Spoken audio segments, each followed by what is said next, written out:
गॅसचा त्रास होता, 3 ठिकाणी गॅस सांगितलेले डॉक्टरांनी, भरपूर दवाखाने केले, पुण्याला पण दाखवलं, कुठंच इलाज झाला नाही. इथं आले, महाराजांचा आशीर्वाद घेतला, मला 4थ्या वारीपासून फरक पडला. आता गोळी सुद्धा खात नाही, 10 गोळ्या खात होते दररोज. 10? हो. बापरे. आता कुठं कुठं दाखवलं? तिकडे बघून बोला, तिकडे बघून बोला. पुण्याला पण दाखवलं, समजा दवाखाने अहो केले. पण पुण्याला कोणत्या हॉस्पिटलला दाखवलं ताई?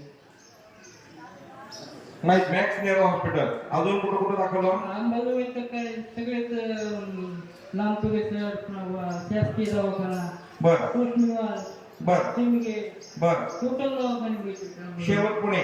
शेवट पुण्याला गेलो. बर, पुण्याचं डॉक्टर काय म्हणला? पुण्या 2 वेळेस दाखवलं, 2 महिने. हा, तरी मग म्हणले शेवटचा पर्याय मग ऑपरेशनचा आहे, दुसरा पर्याय काय ऑपरेशन करावं लागेल? मनक्याचं. बर. नंतर कोर्स केल्यावर बी पुन्हा एक मला कळलं की तुम्हाला पोटला जावं म्हणून तुम्ही बर जेवणाचं आहेत ना ते सांगितलं होतं. बर बर. ते मग तिथं आलो 4-5 वाऱ्या झाल्यात आमच्या घरी. हा, आता ही 6वी वारी आहे. बरं. पूर्ण फरक पडला. आता काम करायची शेतामध्ये काय काय करताय?